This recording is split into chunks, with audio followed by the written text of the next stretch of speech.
That's all my fault for being lazy and not getting stuff in order and leaving my co-host here, Xavier, in a bit of a tough spot. But he got back.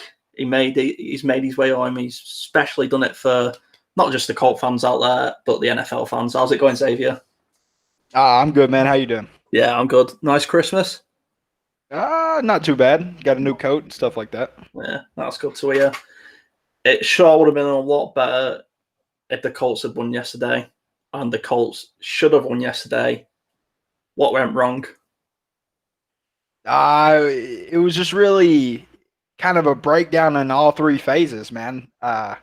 Rigo wasn't the same punter as usual yesterday, which I didn't expect him to be. You know, he's coming off surgery. He's got a little bit to go, but I love Rigo. We need to leave him there. There's no reason to take his job. Defense, don't know what went wrong there. Ben Roethlisberger with half an arm had 3 touchdowns, 300 yards on us. We bring up Eberflus every show. Yeah. Yet again, he's coming back up. Something I feel like, all these people in our fan base are like, oh, Eberflus is going to get a head coach job. I hope he does. I hope Eberflus gets a head coach job.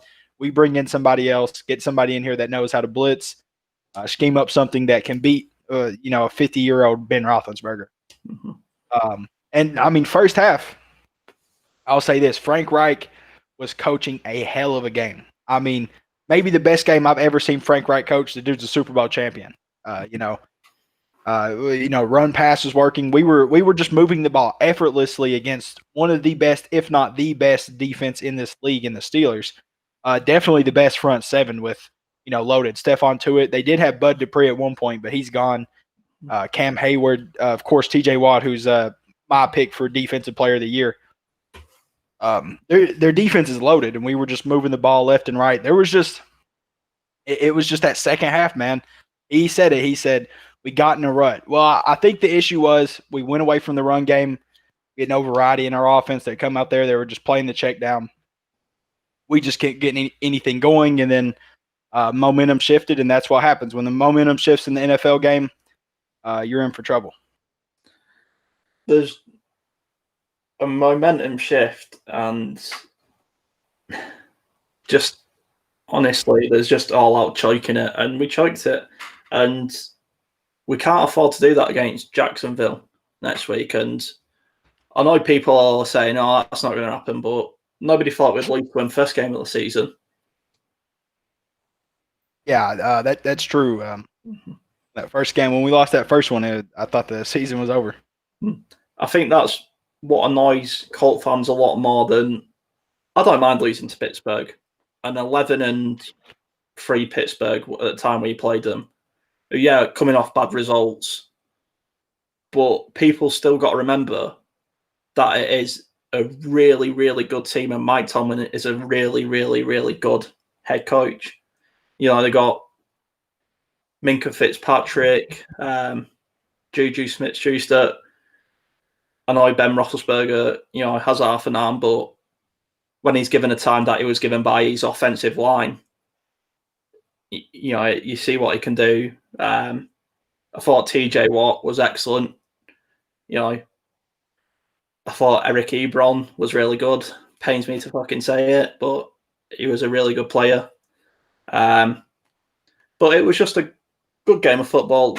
The Colts were on the wrong side, but I think what annoys Colts fans the most is the officiating. Now, I'm not blaming the loss on the officiating because we were terrible in the second half. Absolutely dog awful. Only scoring 3 points, we can't put that on the officials. That's on us. But what is annoying, Kenny Moore should have had a pick six. There was offensive pass interference there. What stopped him getting it?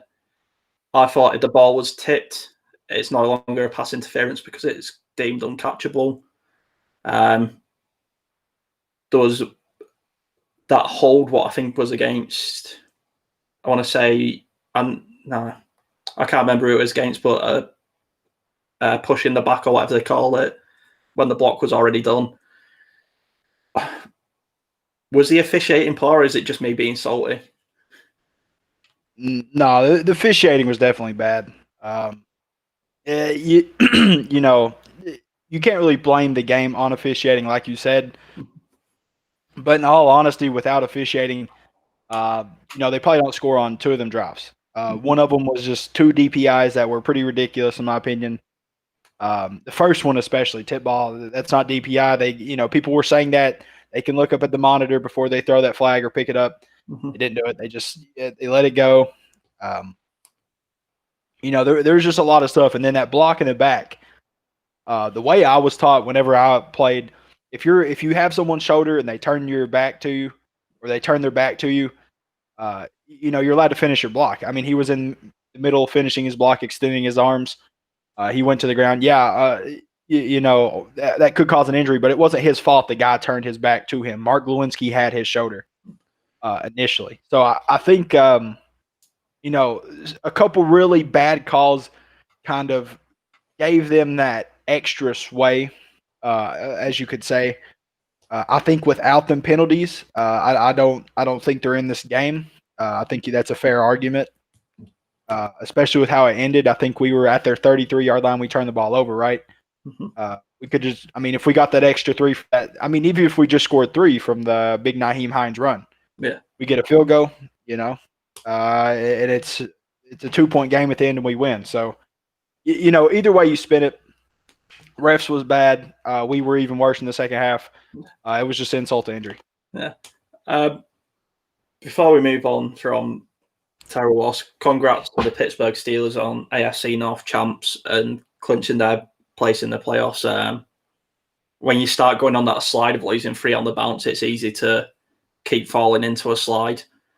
I still believe the Colts are going to make the playoffs.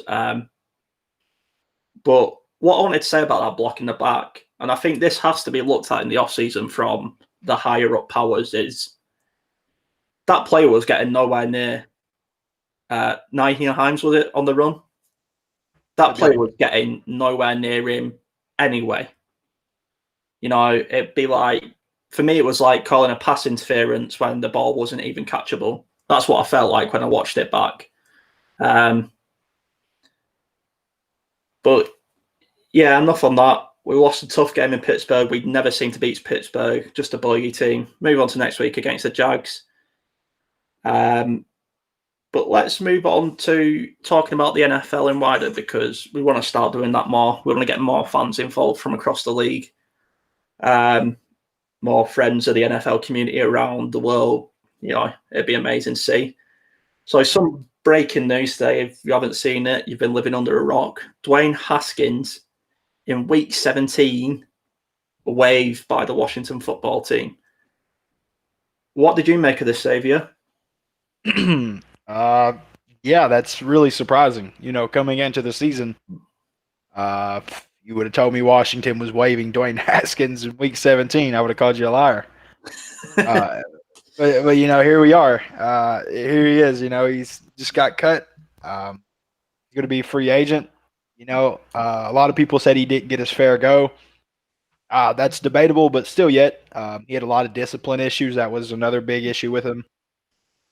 He is a young guy. You can say that, but whenever you're looking for a franchise quarterback, you're looking for the guy that's not going to the strip club, no mask on, throwing singles game week, save it for the offseason, do something else. But you gotta, at some point, man, you gotta tighten up. Once you hit that NFL, you gotta tighten up. You gotta get ready for what you're supposed to do.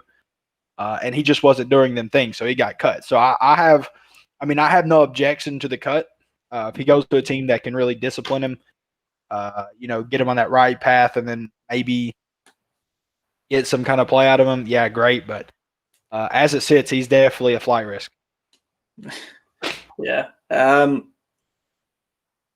I feel like he needs to grow up because at the minute he's throwing his chance at, I don't know if you saw the J.J. Watt interview post-Texans game. And, we're saying the fans put everything into this game. They spend the money on jerseys. They come to games. They buy tickets. They buy everything. And if you can't be asked turning up at the training ground and doing an extra rep, if you can't be asked getting on the pitch and putting an extra 50% in, then don't even bother turning up.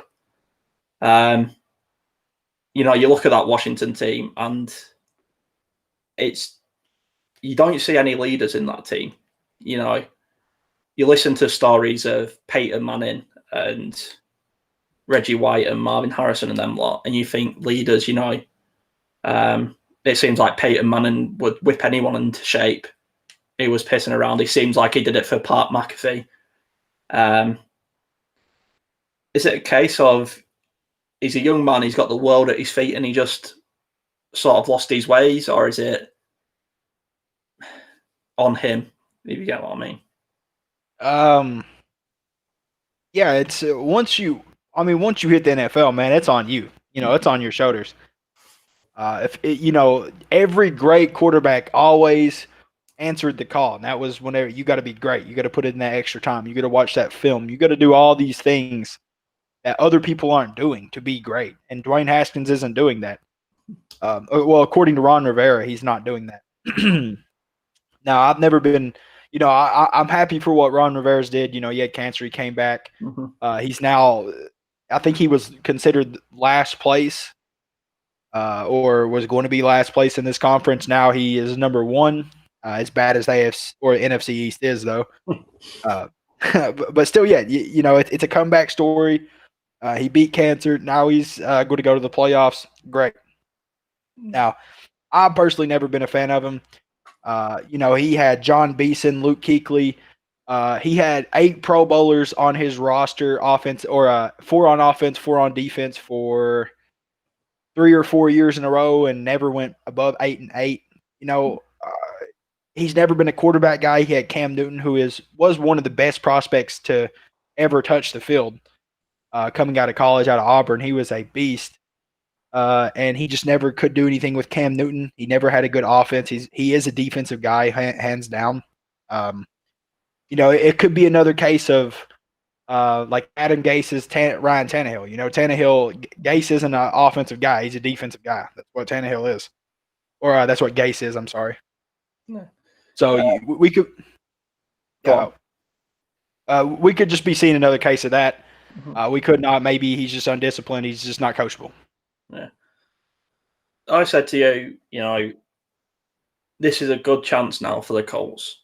I don't think it will happen because, like we say, he's hard to discipline. I don't think Chris Ballard takes them type of players in his organization. But Washington don't have a quarterback at the minute. And if they make the playoffs, you could say they're not going to be a high enough pick to get a quarterback in the draft. Jacoby Brissett is sitting on $25 million, 1-year deal or something like that. The Colts could get rid of a lot of cap space by trading away Jacoby Brissett to Washington and then go and picking up Dwayne Haskins as a free agent in the offseason to be the new Jacoby Brissett. Because I watched a lot of Dwayne Haskins at Ohio State, and granted, it's college level. It's a different level, NFL, your receiver's 1 yard open. That's open by 5 yards in the NFL. But you look with our O-line, look what it's done for Phillip Rivers, barring the last game and the first couple of games. Could the Colts be a fresh start for Dwayne Haskins and maybe revamp his career, or is he done? Is he no longer in the league? That's a good question. He's going to have to do a lot of growing up and show. I don't know. I wouldn't want to call his play necessarily god awful for a rookie because, he had a pretty good game against Baltimore. He had 3 or 4 other decent games. He just didn't have any standout games. And he's not Joe Burrow. We knew that. We knew he wasn't Joe Burrow. We knew he wasn't, some crazy prospect coming in. He was just mid-first round pick. He could have been great under the right circumstances. Obviously, Washington just wasn't the right circumstances for him. So whoever picks him up, I hope they have a good team. I hope they can coach him well. Maybe a Steelers, someone that's going to, set him down and be like, look, you can't go to the strip club and throw singles on game week. You can't not show up to practice. The simple things. And Ron Rivera don't do that. Ron Rivera is just either get with the program or you get lost, and that's what happened. But moving on from that bit of news, with the Colts losing to Pittsburgh, there was a massive game earlier hours of the morning for all you UK fans out there, and last night for all American fans out there. And that was the Packers versus the Titans in a snowy, blizzardy Lambeau Field. I didn't personally stay up to watch it, but thank God for Aaron Rodgers and the Packers, eh? Yeah, pretty much. Aaron Rodgers showed up, did his thing. Yeah. Do you reckon that's because he's good friends with Pat McAfee? I thought, I'll just give Pat a favour here. Oh yeah. Yeah. Did you see the game at all? I watched a little bit of it. Yeah. I think I watched the third quarter, maybe. Yeah. Yeah. For anyone who doesn't know, the Packers smashed out the Titans 40-14 or something like that, which now sends the AFC South to a tiebreaker on the last week, next week, coming into the last game of the regular season. The Colts need to win. The Titans need to win. It's never easy as a Colts fan, is it? Man, we start this season, we're hoping for a 10-6 season. That's what we're hoping for. We're like, all right, if we can go 10-6, we're set. Phillip Rivers at quarterback, if he can somehow get us 10-6 to this playoffs, we're good. Now, we were 10-4 before this week, and we wanted more. We're like, come on. We could be 12-4. We could be a third seed in this playoffs. We can ride in here on the high horse, hopefully get a shitty team in the first round. And now it's like we're going to go 11-5 and possibly not even make the playoffs. So that's I don't even know, man. That's mind-boggling. I mean, how many other times has this happened in the NFL?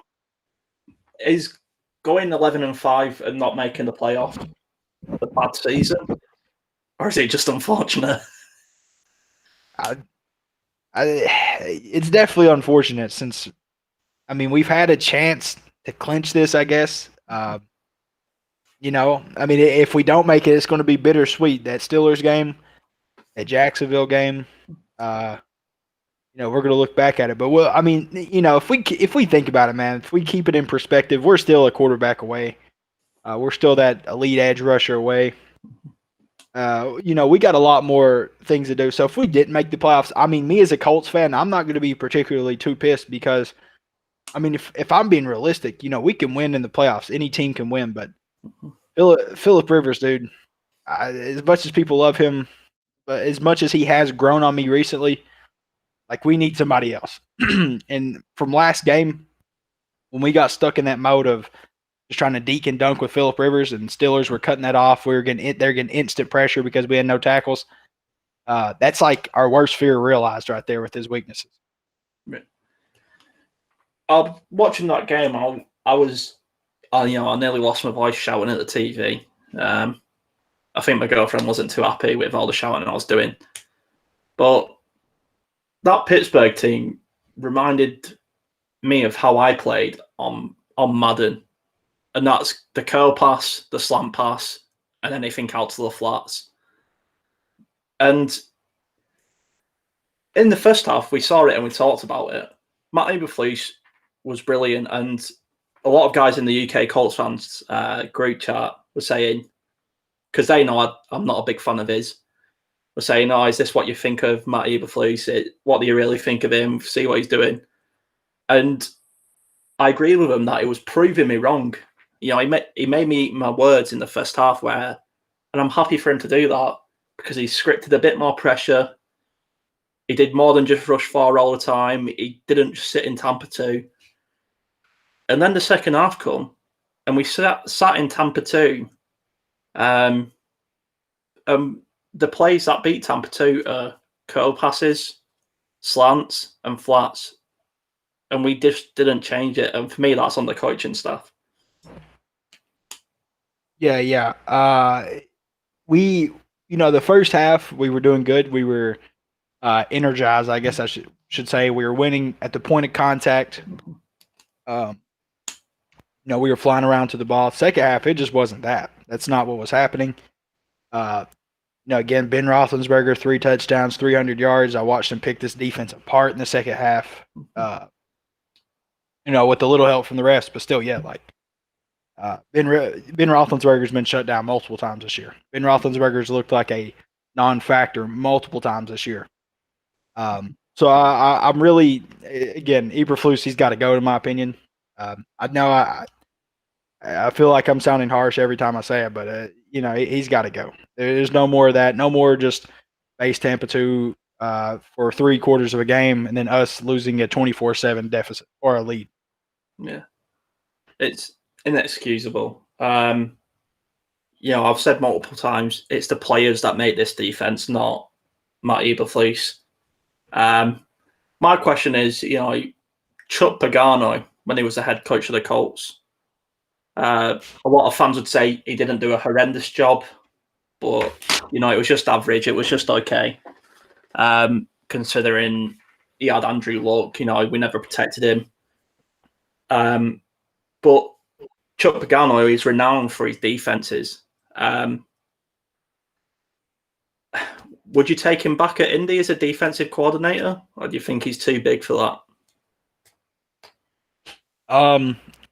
That's a good question. I don't know if he'll leave the Bears. I'm sure he likes what he has over at the Bears. I'm sure he likes, having Khalil Mack, Akeem Hicks, Roquan Smith, Danny Trevathan, Kendall Fuller. I mean, he's just got a whole team full of all-pro defensive players. So, if I was him, I probably wouldn't leave, especially if I'm a defensive coordinator, because, we've seen the Bears just be absolutely, just mauling offenses this season. There's been a few slip-up games, but everyone has one of them. I would take him back. If Pagano said he wanted to come back to Indianapolis, hey, come on back. But if I'm going to be realistic about it, I think we would be more lucky to maybe get a guy like Mike Zimmer, because a lot of Vikings fans are saying that they don't want Mike Zimmer anymore. They don't. They want to fire him or something like that. So. And one person who has come under a lot of pressure recently, especially after the last game, is Frank Reich. I believe this is his 3rd year as a head coach. His first real year with his team and how he wants to play football, missing Andrew Luck for one of them seasons, Jacoby Brissett as your starter for one of the seasons. So this has been a good benchmark this year, even though it's a strange year without the preseason and all that jazz and everything. This has been the benchmark for Colts fans. And a lot of people are saying, Colts fans are self-righteous to believe they're entitled. But I think we just demand more from our team because we know how good this team can be. Yeah, I agree 100%. I think team's got a ton of potential, and I like the standard we hold this team to. I really do. As a fan of a team, I love holding your team to that high standard, because it's like a trickle down effect. It's like you hold this group to the high standard, then you hold this one to the high standard, then you hold the next one to the high standard, and eventually we start getting the right people in the right places. So I love that. I've always been that kind of guy. I'm always going to hold any team I'm a fan of to that highest standard. So hopefully we get the most potential out of the players. And, I like to slag off players and criticize. I think we have the right to do that as fans. And then you got to give praise where praise is due. And I think Zach Pascal has been fantastic this year. I think he's been a really criminally underrated player this year, Zach Pascal. But you look at the Colts who made the Pro Bowl. Was it Quentin Nelson, Ryan Kelly, and someone else, I think. And just the absolute disrespect of Braden Smith, DeForest Buckner, Justin Houston, and many others. is it just because Indy isn't the media's narrative this stuff happens, or is it we're not as good as we think we are? Yeah, I think it's just the market, man. Mm-hmm. I would almost bet my life Braden Smith is an all-pro tackle this year. Yeah. I would almost bet my life DeForest Buckner is going to be the same thing. Like, yeah, I mean, really, he's been a beast. Braden Smith has been just mauling everyone he comes into contact with at the right tackle position. Especially against the Texans, he did a great job against J.J. Watt. So, there's a lot of snubs. The Kenny Moore one.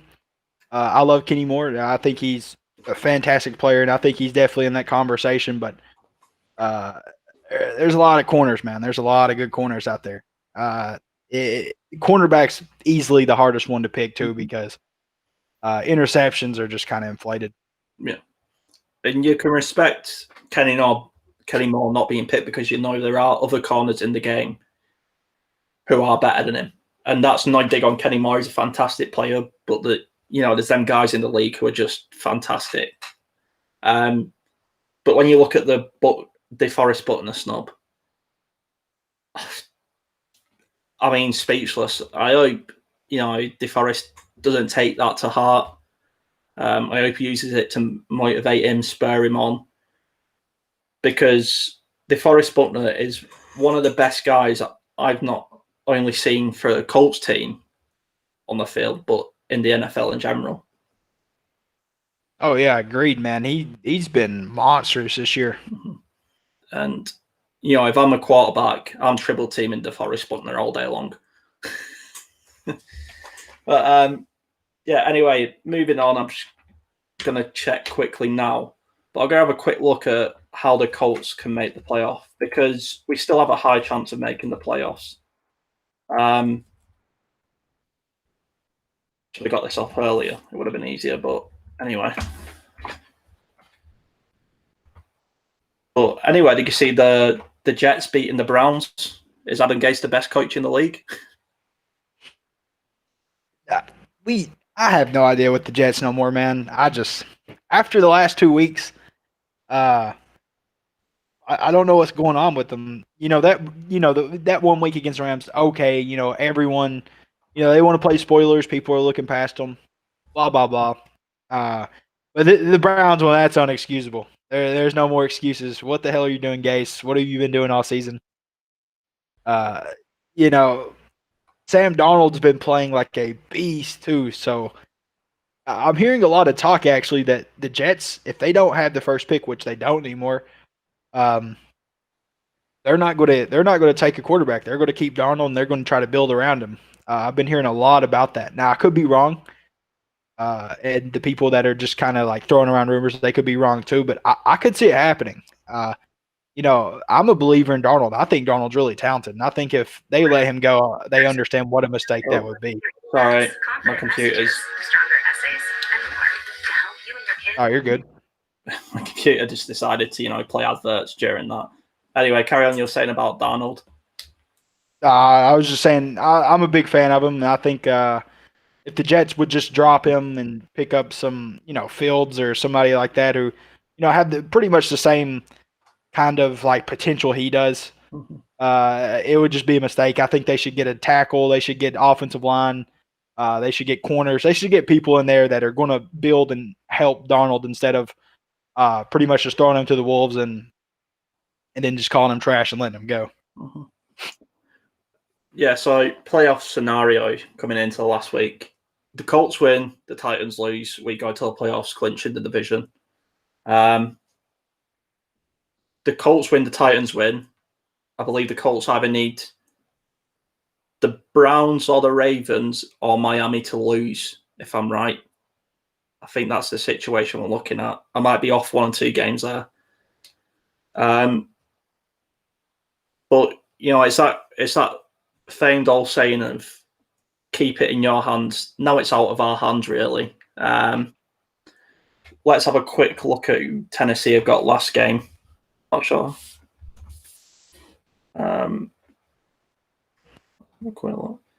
Tennessee played the Texans. you can see Tennessee winning that. So you would say we have to win against the Jags. Who are the Browns playing? The Browns have got the Steelers. Steelers, yeah. The Steelers have clinched the division, so you could see the Steelers resting players, which isn't good for the Colts fans, but you never know. Mike Tomlin might not be that guy. I think they might try to win that one just for seeding, because if the Bills win, then they're going to take over that seed in the playoffs. And most likely, if Bills win, that means Dolphins don't make it. We make it. They have to play us again. I'm sure last team they want to play right now, and it is us again after that. Yeah. Yeah, so that's the playoff scenarios for the Colts. Still a high chance, I still believe. So, yeah, let's speak about quarterbacks because it's getting interesting, towards the end of the season. You're a big fan of Sam Darnold. Next year he will still be younger than Joe Burrow, I believe. With already having 2 years in the NFL. He's a fantastic quarterback, and I think you put the Colts offense with Sam Darnold, and I think he becomes a great quarterback. Because let's not forget, he's a mobile quarterback. A lot of people forget this, but I don't think we could sack him. It was like he was covered up in grease when we played the Jets. And I'd love to see him in the Indy blue and white. Carson Wentz is another option. You see what Rivers and Reich have done together. It's not been a flawless season by any means, but he's got the Phillip Rivers of 2-3 years ago rather than a Phillip Rivers of last year. Can you see Carson Wentz at the Colts with, that old connection? Yeah, absolutely. I would have to see Wentz restructure his contract, though. No way I'm taking on $35 million on opportunity. There's a lot more opportunities for cheaper out there. That's not going to somewhat handicap our team. So, I could see it. I like Wentz, man. I've always been a Wentz, I guess, truther. I believe in him. I think he's a good player. I just think Doug Peterson's kind of just, as soon as you see Reich leave, the team goes to shit. Like, Wentz goes to shit, defense goes to shit, everything just implodes. So I got to believe that Doug Peterson just isn't that guy. I can't really put it on Wentz and be like, all right, Wentz, the guy without a number one receiver with a beat up O-line. He was sacked 50 times in 12 weeks, which is astronomical. He was on pace for like 80 sacks of the year. That's pretty crazy. I think that would be a record, actually. I got to believe a guy that's the number one pressure quarterback in the league, a guy that has shown elite play in a good system. I got to believe he coming to another good system, a system he's already thrived in, is going to play good. I got to believe it. Mm-hmm. And there's one little name that keeps getting whispered, and that's Jacob Eason, the third string for the Colts. You hear all the good things about him in the background. If we don't make the playoffs this year, we're going to be drafting late first round because of our record. Do we maybe pick up a wide receiver and take Jacob Eason as our starting quarterback next year? Possibly. It would really depend on how he progressed, in my opinion. I really don't know about him right now. I know at Washington he was a gunslinger. Mm-hmm. Right now he is the second strongest arm quarterback in the league behind Josh Allen, like clocked ball speed. Josh Allen threw a 65-mile-per-hour ball. Jacob Eason threw a 64. Yeah. So he's got a cannon. He is undoubtedly one of the best arm talents in the league. You can put the ball wherever you want it. But his biggest issue coming out of Washington, from what I heard, was he didn't want to put in the time. He didn't want to put in the work. He was a lazy guy. That was his biggest issue. And whenever you're a quarterback in the NFL, you can't be lazy. Mm-hmm. the NFL will kill you if you're a lazy quarterback starting in this league. So, from what I've heard, Frank Reich's been bragging on him. Everyone's been bragging on him. They've been saying he's making great progress. That's great.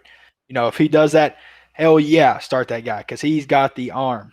But it's to be seen. It's a 4th-round pick. If anything, he's going to be a quality backup. Best case scenario, he's Tom Brady. It's just, it's a roll of the dice. Of course it is. That's why we love football, because it's unpredictable in all the ways possible. A bit of the 2 left fielders then for you now, who I think we can get. And I think I'd love to add, but it costs a lot to get in, Baker Mayfield. I think he's a fantastic quarterback. I like his personality. I like his attitude. And I think you take him out of somewhere like Cleveland, who, as you saw at the weekend, if they don't have the great playmakers in, they're a bit of a nothing team. Whereas a Colt, you see the Colts are missing 1 or 2 players, we can still grind out a win. And the other one, who I'd love to see have a chance in Indy, and that's Mitch Trubisky. And a lot of people will hate on that. A lot of people know he's no good, he's crap. But you got to look at a guy who was just benched for no reason at all. Absolutely hated on by his head coach for no reason. Had to play back up to a downfall in Nick Foles. And then comes back to the starting job and seems to have Chicago winning again. Would you take them too? That's a good question. That interests me. You were talking about Mitch Trubisky because he's a guy I really don't have a read on, man. I know he's been a good player at times. They'll bring him in, like you've seen recently. In 4 straight games, they put up 30-plus points. That hasn't happened in Bears camp since 1965. So that's historical numbers. That's pretty cool. And if he can keep playing like that, yeah, that's great. Another thing you're talking about, why I don't get why they benched him. Why would they put in a less mobile quarterback behind, I think, the 31st ranked offensive line in the league? I've heard Matt Nagy's on the hot seat. I believe it. I don't think he's a good coach. Chuck Pagano handles that defense. What the hell does he do? Yeah. Probably run the least efficient offense in the league. Mm-hmm. So, I think he's gone. I do think, like you're saying, Trubisky, if he came to the Colts, I'd kind of be happy with it. We've seen him play at a Pro Bowl level. We put him in a system with Reich. I'm just kind of a Reich truther. I'm going to be honest with you. We could pick up Dwayne Haskins. I believe in Reich. I think Reich's going to get something out of him, man. Yeah. He is the quarterback whisperer. That's his job. Interesting, you bring up Matt Nagy and his job. If Matt Nagy loses his job, which I reckon he will in the off-season, I don't reckon they'll do it now. There's no point. Chuck Pagano will be the head coach of the Chicago Bears. No, or will they get someone in? Because he can be a head coach. We've seen it at the Colts. Repeat that. I'm sorry. It kept cutting in and out. No worries. Chuck Pagano, with Matt Nagy on the hot seat, must be like looking, saying, I should be head coach of this team. Oh, yeah. Agreed. Absolutely. You just see what a job Nagy's done, man. And I've tried to make excuses for him. Like, I understand they're at a lack for weapons on this offense. But that move to put Nick Foles in, that took me back. As soon as he did that, I was like, holy shit, they're going to be even worse. And what happened? They were even worse. So, I haven't seen a good game plan out of him all year. Trubisky's been carrying recently. Why didn't he just leave him in, let him keep progressing? He's made a lot of questionable moves. And if he was fired at the end of this year and they put Pagano head coach, I would not be surprised. You heard it at first. Whatever we say comes true. I'm joking. So that's Chicago Bears, who are in a bit of a mess. We could pick up their quarterback. But one excuse I hate is this team, we've got players injured or it has no weapons. The NFL is a next man up league. You have to take your chances. You look at the Colts game. The first half was brilliant, so I'll use that as the example. But we had no starting tackle in that first half. I hope Chaz Green can really learn from the situation he's been put in recently. He's faced a lot of tough guys at short notice. So I hope he can learn, and I hope he can be a solid backup and progress a bit more. But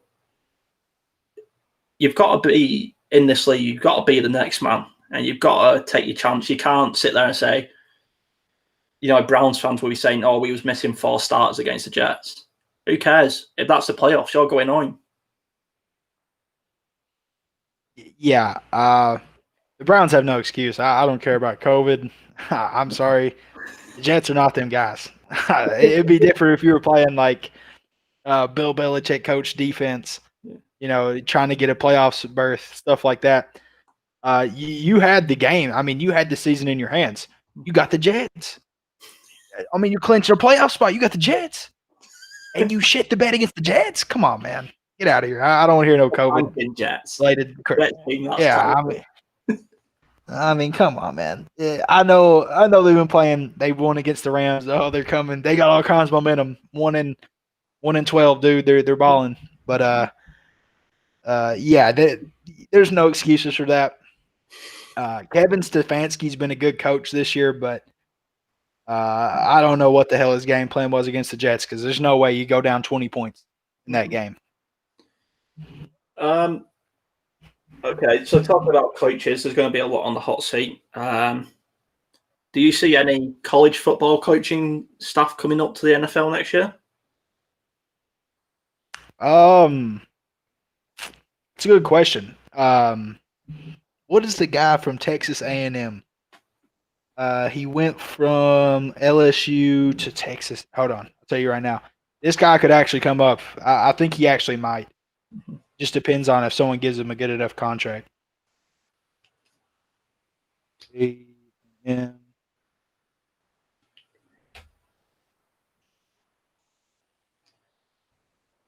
Oh yeah, Jimbo Fisher. He was Florida State's coach whenever they won the national championship, and they had Jameis Winston as their quarterback.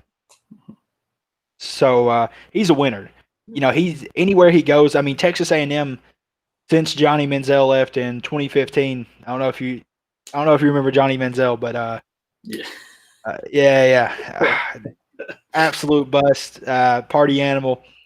But in college, I mean, he was a phenom, man. I mean, Johnny Manziel, 5'10", just looked like the average dude out there, just running around, throwing dots, winning Heisman's. That's why I loved him. He just looked like an average guy. It was just like, it looked like me if I was 80 pounds skinnier. But yeah, he's been winning Texas A&M until the last couple of years. Or Texas A&M, since he's took over, they've been just off the face of the map. Now they're a top 10 nationally ranked team. He's doing his thing. He's doing what Jimbo Fisher does, and that's whatever team he goes to, they succeed. So I think he has a big opportunity to be a coach next year. Mm-hmm. Right. We've been talking about the NFL for 43 minutes now. Is there anything more you want to add on before we say goodbye? There was one thing I had wrote down. Hold on. Let me look at my notes.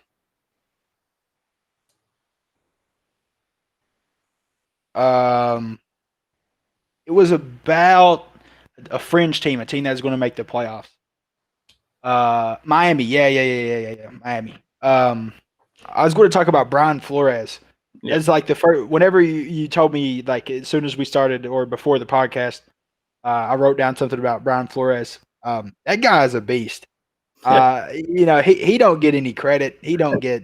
I mean, most people don't call coaches beasts, but that guy's been just coaching his ass off. And the fact that they have a chance to eliminate us from the playoffs with literally the most like poverty-stricken roster on earth right now is mind blowing. Tua's been benched twice now. That's just, I don't know what the hell's going on there. Ryan Fitzpatrick's about to walk into the playoffs on an 11-5 team. Possibly. They have to beat the Bills. Keep that in mind. And I don't think the Bills are going to rest. I don't think there's going to be any rest just because of seeding implications in Week 17 because there's going to be a lot. But yeah, I think that's just mind blowing. He's took Ryan Fitzpatrick led offense with no weapons. I mean, D.D. Westbrook. I mean, for God's sakes, like, come on, man. Mike Gesicki. Like he's took this roster that is horrible, and he's somehow found a way. So I just wanted hats off to Brian Flores. If we could have him as our defensive coordinator, holy smokes, dude, we would be destroying teams. Okay. My last point then is, should Frank Reich give up the offensive play calling to, I want to get his name right, Nick Sirianni, is it? I think there should be more collaboration for sure. Mm-hmm. I think Frank Reich, he comes up with these really crazy plays, and he sees a lot of holes in defenses. I think he just he'll get in this mode where he'll just overthink himself. It's really, last game, that was a prime example. He quit running that football. He should have kept putting it on the ground. He's calling a good game. He should have just been smarter about it. That's really all you can say. But I think for sure he should start collaborating with his coaches around. Cool. Anyway, this has been the NFL Monday show. This is going to be a weekly feature from now on the UK Colts fans channel. It will be more around the league base rather than just Colts fans. So we can get fans from around the world, all different teams, all different members of the league and community speaking on this show. With me as always, and putting up with my lack of organizational skills, my co-host Xavier. Xavier, shout out your Twitter, mate. My Twitter is at I'm the HOA, no spaces. YouTube, High Octane Analysis. That's ANALYSIS. Yep. Cool. That has been us. Thanks very much for watching. Thanks for tuning in. And I still believe in the Colts.